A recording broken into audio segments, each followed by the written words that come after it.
Hello. You're probably wondering, hey, where's the podcast? Well, sorry to break it to you, but there's no podcast this week. There's Alex Nash couldn't quite get it together, but that's okay. I'm here. Your friend, Nicolas Cage. But you can call me Nick. Now, if it's okay with you guys, I'd like to read an excerpt from one of my favorite literary adventures of all time, Batman, 1989. The Batman was originally a film made by Tim Burton, who I actually almost made a film with, actually. But this is a novelization of the Tim Burton film. It's written by Craig Shaw Gardner. It's based on the story by Sam Hamm and the screenplay by Sam Hamm and Warren Shikaran. And of course, based on the character created by Bob Kane. What a legend. So without further ado, I present to you Batman. I think this time I'll do a podcast.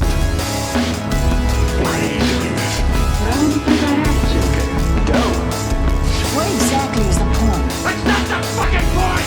Okay. Dope! I have a podcast. Do you think this is easy? This might be the cure. Okay, fine. Dope. Okay. Dope. Podcast. Prologue. It was a night like any other in the city. Too hot, too humid, too loud. The sound of music mixed with car horns and laughter and the occasional scream. The streets swarmed with life, 10 times as busy now that the sun had gone down and the scum of the night could crawl out of their holes like roaches who needed the darkness to feed. Not that the streets were dark. Some of the streetlights still worked. Enough to show the pushers wave to the hookers, the hustlers laughing at some sucker got fleeced at 3-card Monte, the addicts, the alkies, huddled in their corners, at peace, as long as their stash held out. Brighter still were tattoo parlors, the peep shows, the broken-down saloons, the unwashed windows swarming with the neon imitations of daylight, and all over it, Luna. The full moon, ancient symbol of madness, rose to show its approval. Welcome to Gotham City. It was a night city, full of lost souls and street trash that most places hide in the shadows and sweep in the gutters. But Gotham was too big, too out of control. Here, the hookers and pushers and hustlers, the addicts, were all on the first-name basis. Here, the shadows and the gutters had taken over. Here, everyone knew the rules. It was one big, happy family, unless you were from outside. A mother, a father, a 12-year-old son, little Jimmy, all too well dressed for this kind of neighborhood, walked down the streets, festering streets, out-of-towners trying not to look out of place, which marked them even more. They carried playbills in their hands. They'd just seen a show, but had walked the wrong way, left the theater crowd far behind. The group of strangers looked them up and down, smiling as they hurried by. A wino staggered in their path. Mother clutched at her father's sleeve. "For God's sakes, Harold, could you please just get a taxi?" Harold looked back at his wife with an annoyed, angry expression, the kind of look that would make him king of the household back wherever they came from. "I'm trying to get a..." He raised both hands and waved and shouted, "Taxi! Taxi!" One cab sped by, followed by one more. Nobody wanted to stop in this neighborhood. Little Jimmy reached in his back pocket and pulled out a map. He frowned. He started to unfold it. "We're going the wrong way." Behind them, some strangers had started to snicker. "Put that away," the father insisted, trying to keep his voice low. "Trying not to attract attention. We'll look like tourists." He led his family toward a pair of cops leaning against a patrol car outside of an all-night Slovakia stand. The cops were too busy chatting and laughing with the 14-year-old teenage hooker to pay them much attention.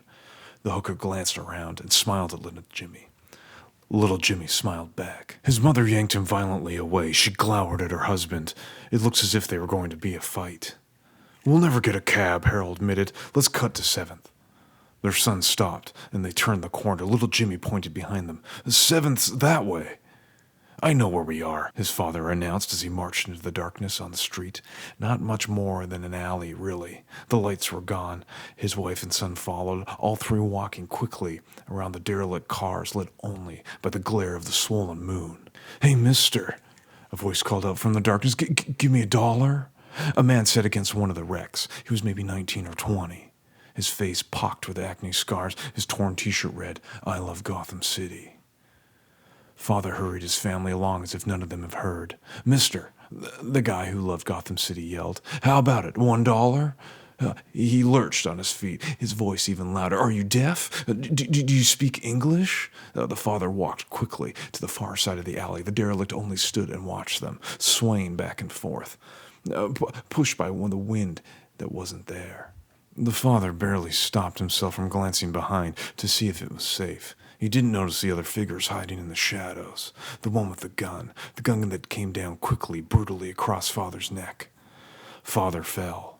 Mother grabbed little Jimmy, and they backed against the rough brick wall, too scared to make a sound. The guy who loved Gotham City ran across the street to join his friend with the gun, the friend who was already ripping through the father's pockets to see what he could find. Mother made a mewling noise deep in her throat. The friend paused in his task and pointed the gun straight at little Jimmy.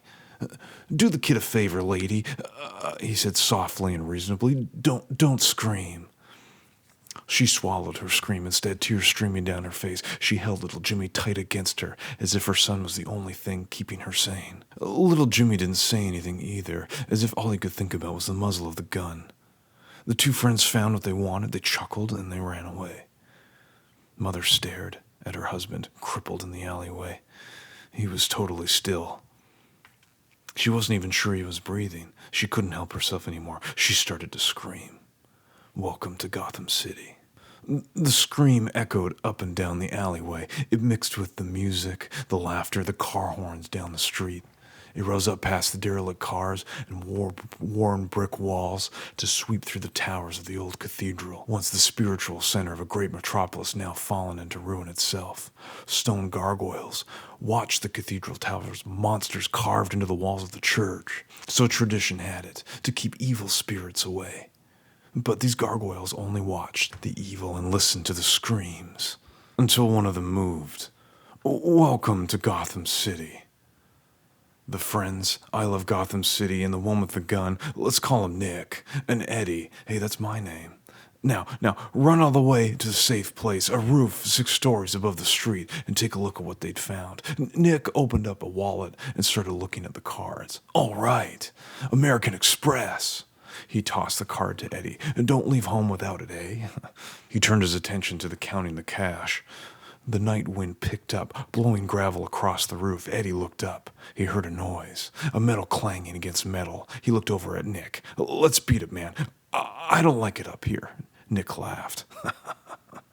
What are you, scared of heights? I don't know. Eddie couldn't help looking around, even though there was nothing out there except the darkness. After what happened to Johnny Gobbs, that made Nick angry. Look, Johnny Gobbs got ripped and walked off a roof. All right? No big loss. But Eddie knew it wasn't that simple. No, man, that ain't what I heard at all. He stopped for a minute, as if he didn't want to say what would come next, but it had to come out. I heard the bat got him. The bat? Nick looked away, as if his friend's idea wasn't even worth laughing at. Give me a break, will you, Eddie? Eddie shook his head 5 stories straight down. There was no blood in the body. No shit, Nick agreed. It was all over the pavement. His head whipped around. He stared into the dark. This time, he heard the sound. He looked back at Eddie. Shut up, he barked. Listen to me. There ain't no bat. All of Eddie was shaking now. You shouldn't have turned the gun on the kid, man. You shouldn't have. You want a cut of this money or don't you? Nick was yelling now. Now shut up. Shut up. He stopped when he heard a new sound. It was different this time and closer, and they both knew what it was. Boots crunching on gravel. They both turned to look. Eddie made a strangled, gargling sound. Something darker than the night stood on the edge of the roof. It walked towards them. Maybe it was a man? It spread what it should have been his arms, slowly, majestically. There was movement below those arms, like a shadow of something that wasn't there. It was like a great pair of leathery wings. On its chest there was a yellow oval which seemed to glow in the light on its own. And in the middle of the oval was a deep black emblem of a bat. Nick pulled out his gun and dropped to the gravel. He fired twice at the bat emblem, 2 clean shots. He was too close to miss. The black figure jerked back as if they hit, then fell on the roof with a satisfying solid sound. "I'm getting out of here," Nick whispered. He turned around and grabbed the wallet. Eddie made a low noise, too scared to scream. Nick looked back. The human bat was standing again and was coming for them. The money fell out of Nick's fingers and flooded away in the night breeze. He had to get out of this place. Nick kept low, half running, half crawling across the roof. There was somebody blocking the way, someone standing in front of the fire escape, a human bat. No one was going to trap him like this. Nick fired again and again and again, the gun shaking in his hand. This time, the bullets didn't do anything at all. The bat walked forward. Eddie was in its path, huddled on the roof, unable to do anything except piss his pants. The bat walked around him. As the thing passed, a single black boot caught Eddie in the middle of the chest. It lifted him off, completely off his feet, and sent him flying through the air into a brick chimney. Eddie slumped into the roof, out cold. And the bat didn't even stop. It just kept walking. Nick had to get away. He jumped up, fear moving his legs. He ran past the moving shadow toward the fire escape and... The bat moved its hand, as if it was throwing something. Nick was falling forward. He could no longer use his legs. They were pinned together, wrapped in something rope or wire. Nick screamed. He had to get away. His arms were still free. He pulled his body along the rooftop, the gravel, slicing into his elbows, drawing a dozen tiny streams of blood. Nick couldn't think about the pain. He could only think about the bat. He dragged himself along the roof. The bat stayed right behind him, never overtaking him, but never far away. It was no place for Nick to go, no place he could escape. There was only the ledge and the bat. Nick almost lost it, almost crapped his pants like candy-ass Eddie, until he remembered the gun. No one could get him when he had the gun. Both his hands shook as he lifted his piece, so much heavier than it was before. He shot and shot again. He could no longer open his eyes to aim. Click. The hammer hit the empty chamber. Click, click, click. Something came from inside Nick, a hopeless sound, the sound of somebody who was about to die. He felt 2 hands grab his shirt and lift him from the roof. "Don't kill me," Nick whispered. "Don't kill me." Nick opened his eyes. The bat stood on the edge of the roof, and he held Nick out beyond the edge over nothing. The bat opened his mouth. His voice was rasp, like a file biting into steel. "You're trespassing, rat breath." Nick looked down, 6 stories down, at the tiny, tiny car so far below. He looked up into the bat's face, but where the thing's eyes should be, there were 2 mirrors, twin reflectors of Nick's fear. Nick tried to ignore the pounding in his ears, the feeling of his legs kicking out of the air of nothing. What did it matter? He was going to die anyway. He'd tell off the bat before he went. Trespassing? He tried to laugh, but it came out more as a cough. "You don't own the night." The bat smiled. "Tell your friends. Tell your friends." The smile widened to show teeth. "That I am the night." Nick screamed as he felt the bat's grip on him shift. He was spun around and thrown roughly on the tar and gravel rooftop. He still managed to look up, to see the bat step off the building's edge, 6 stories up, off into nothing but air. "Oh, what's going on?" Nick couldn't help himself. He had seen where the bat had gone. He crawled to the ledge and looked over 6 stories down. There was no one there. The bat had disappeared. That's when Nick really started to scream. Welcome to Gotham City, punk. A new Gotham City. In Chapter 1, Commissioner Gordon looked out over the crowd. The large hall of Gotham City Democrats Club was packed. A huge victory banner said it all. Congratulations. A new Gotham City. Harvey Dent, District Attorney. At least the banner described Gordon's dreams. A new Gotham City? Gordon hoped, somehow, that Dent could make a difference. But he had seen others like Dent before, bright, idealistic, full of fervor to reform that beast they called Gotham City. Most of the time, the beast got the reformer, not the other way around. There were too many people here, too many ins and outs, too many temptations, too much politics. Gordon's hands weren't as clean as he'd wished they'd be. But he was still here, a survivor. and with any luck, he could still do some good. He turned his head around and looked up and down the head table. It seemed that every reform-minded dignitary in the whole city was here. Brown, Estevez, O'Neill, Cleveland. At least all the reformers were supposed to be here. Gordon noted that the chair two down from the speaker, the one reserved for Bruce Wayne, was vacant. Gordon was a little surprised by that. Wayne had worked as hard as anyone here to get Dent elected. For all that, the newspapers went on about millionaire playboy Bruce Wayne. He was actually very dependable, very committed. If there were a few more millionaire playboys with Wayne's resources working in Gotham, they could turn the city around in no time. Wayne must have a good reason to stay in a way. Maybe Gordon thought, as he looked regretfully down at the gray remains of his plate, he couldn't face up to any more meals of rubber roast beef. Gordon looked up again, his old politician's face graced with a hint of a smile. He had learned through the years of public service to keep a pleasant expression on his face as possible, no matter what they were having for dinner. Besides, there might be a reason to smile after all.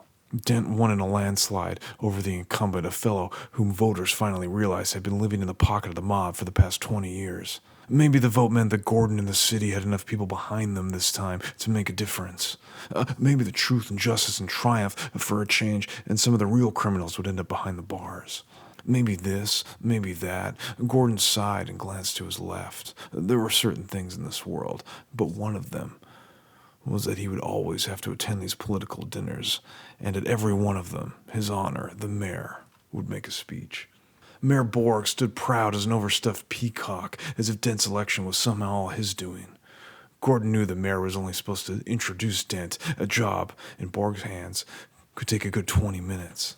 The crowd was quiet as Borg started to speak. Gordon only half listened, heaven knew. Borg sounded as if he'd never even listened to himself. The mayor went on about our fair city and the great flower of the East. He thanked his constituents, most of them seemingly by name. Only then did Borg start something that could lead into an introduction. Gordon finally decided to give the mayor his full attention. Borg took a deep breath, a gesture that should have been dramatic, but instead hinted at a life of too many cigarettes. Across this nation, he spoke, the words Gotham City are synonymous with crime. Our streets are overrun, and our police officials have been helpless. As mayor, I promised you that I would root out the source of this corruption at its root. He paused for another breath, raising a pudgy forefinger skyward. Boss Carl Grimson, our new district attorney, Harvey Dent, will carry out that promise. I promise. Harvey Dent stood, and the audience was on their feet as well, clapping and cheering. This part of Gotham City was really ready for a change. Dent motioned for quiet, and a moment later the audience agreed, returning to their seats so they could hear the new district attorney speak. Tall and thin, he looked as though he had been born in a business suit. His deep brown skin gleamed under the lights. Gordon realized that was another thing to be thankful for. Dent's leading man looks would go over well on television. A lot better than a middle-aged, sagging, overweight police commissioner. Dent started to speak, his voice so clear he hardly needed a microphone. I am a man of few words, but those words will count, and so will our actions. I have talked today to Police Commissioner Gordon. There is a smattering of applause. For the police commissioner? Gordon smiled politely. My, he thought, the audience is being generous tonight. He is targeting businesses, Dent continued, suspected of fronting for the syndicate in the city. Within a week, we'll knock down their doors. He paused, his eyes sweeping the crowd, and shed light of the law on that nest of vipers. There was a real applause this time. Gordon wished he could enjoy it more. He had a real job in front of him this time, a job that entailed a lot more than sitting around at fancy dress dinners. Most of the time, as long as you did what you were supposed to, the public managed to ignore the police commissioner. All this attention was making Gordon a little uncomfortable.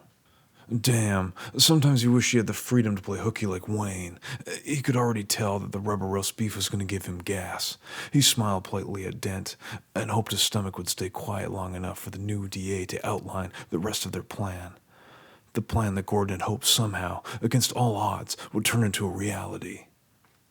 What a dump. Jack Napier absently fiddled with his lucky deck.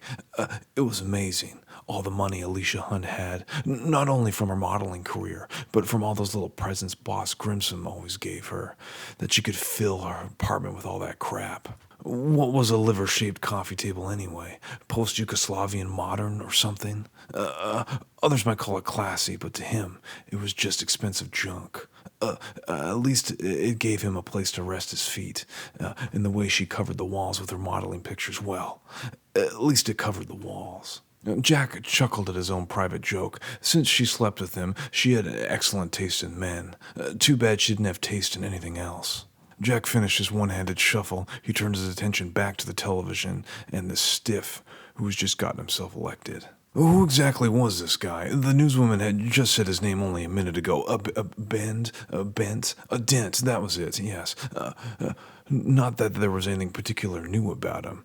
He spoke like any other politician Jack had heard. Jack had to admit, however, this guy looked classy. Napier dealt 4 jacks off the top of his deck. Each card had a bullet hole in the center. Together, we can make the city safe for decent people, Dent droned on. Decent people shouldn't live here, Jack said back to the set. They'd be happier somewhere else. Alicia glided into the room. She might not have any taste, but still she looked pretty good, especially in that skimpy black negligee. She lifted her feet and rescued a Vogue magazine with her picture on the cover. Imagine that, Jack thought. He had been resting his Italian shoes on her face. He noticed with a frown that one of his polished black shoes had a slight scuff. He'd have to fix that. Alicia brushed at her straight blonde hair as she stared at the television. Pretty tough talk about Carl. Jack waved away her obsession with a flick of his lucky deck. Don't worry about that. If this clown could touch Grissom, I'd have killed him by now. Alicia leaned down over Jack, revealing even more of her cleavage. She grabbed his loosely knotted tie and pulled it gently around his neck. If Grissom knew about us, she mentioned, he might kill you. Jack glanced from the TV over to a mirror above the nearby vanity. Damn, but that tie looked good on him. At least he had good taste, impeccable taste, really. He smiled at his reflection. He might try to give Alicia lessons, but you were either born with this or you've never got it. Don't flatter yourself, Angel, he murmured, glancing at her at last. He's a tired old man. He couldn't run the city without me. He looked at himself in the mirror one more time, and besides, he doesn't know. He flipped off the TV with the remote. Alicia frowned at him and stood. You don't worry about anything, do you, Jack? Jack smiled to prove exactly how worried he was. He glanced at his watch. Time to go. He grabbed his top coat from the couch and stood in front of the vanity and put it on. He smoothed out the dark cashmere, checked to make sure that his hair was in place. Yeah, nothing but the best for old Jack. You look fine, she reassured him. Jack smiled at his reflection. I didn't ask. The reflection smiled back. Alexander Knotts tried not to breathe too loudly. He had been rushing down the alley, anxious to get to the scene of the crime. That was before he heard Lieutenant Eckhart talking to the police medic around the corner. That's right, Eckhart actually talking. The minute Knox showed up, the chubby police officer always became dumber than one of the Three Stooges. Sometimes, Knox considered, you could be the best damn newspaper reporter in all of Gotham City by just taking an extra minute to get there. You know what the guy says he saw, the medic began incredulously. No, let me guess, Eckhart wheezed. A gigantic, menacing, supernatural form in the shape of a bat? That's right, was the other man's astonished reply. What are they seeing up there? Eckhart dismissed it. They're all drinking Drano. It's still weird, Lieutenant, the medic allowed. Oh, Christ, Eckhart muttered in a half-whisper. Knox. Oops. Knox had gotten a little too interested and a little too far out into the alley. Well, now that his cover was blown, he might as well make the best of it. He stopped towards Eckhart with a big grin. Hiya, gents. I hear there's another bat attack. Eckhart winced. Knox's smile grew even wider. That's 8 sightings in under a month. I hear even the commissioner's opened a file. Sorry, Knox, Eckhart replied, his face expressive as an average slab of granite. Those 2 slipped in a banana peel. 2? There are 2 crooks involved? Sometimes Eckhart gave away little tidbits without even knowing. Knox wondered if there was any way he could sneak a question or 2 with the eyewitnesses. That's when one of the eyewitnesses got dragged past by a pair of cops. For a minute, Knox thought Eckhart might be right. This guy sure looked as though he had been drinking Drano. What clothes he had left were torn in a dozen places, the skin beneath crisscrossed with the dull brown of drying blood. His hair was matted with blood, too, but what was really weird was the guy's face. He was smiling. A bat, I tell you, a giant bat. He giggled and twitched, his head twerking from Eckhart to Knox to each of his captors. He wanted me to do him a favor. The cop dragged him away before the favor could be performed. Knox grinned to Eckhart anyway. His most important question had been answered. Eckhart actually let his irritation show. Don't be writing this crap in the newspaper, Knox. It'll ruin your already useless reputation. But Knox had the fat bastard now, an eyewitness to the bat. He pressed his advantage. Lieutenant, lots of punks in this town are scared stiff. They say he drinks blood. They say he can't be killed. I say you're full of shit, Knox, Eckhart barked as he turned away. And you can quote me on that. So, they're going to stonewall him even now. Knox couldn't give up that easy. Lieutenant, is there a 6-foot bat in Gotham City?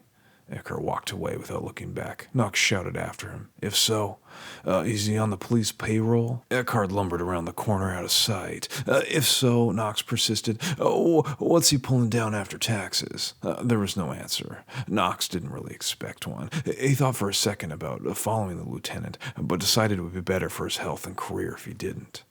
As much as Knox disliked the guy, it didn't pay to be annoying. Besides, he had gotten what he really wanted. Fried or not, that smiling guy had seen a human bat, and Knox found it even more fascinating that for some reason, the police didn't want the story getting out. Eckhart and the others should know by now that that sort of attitude just made Allie Knox want to get to the truth that much more. Who was this guy who tried to look like a bat of all things? A renegade cop? A criminal? Some kind of vigilante? Or is he a total nutcase? Knox had a feeling he might be every one of the above, and he was going to find out and report everything he found to the Gotham Globe. And when he was done, the human bat was going to be better known than Pee Wee Herman, and whatever the police were covering up would be splashed across the front page. Chapter 2. We'll wait till next time.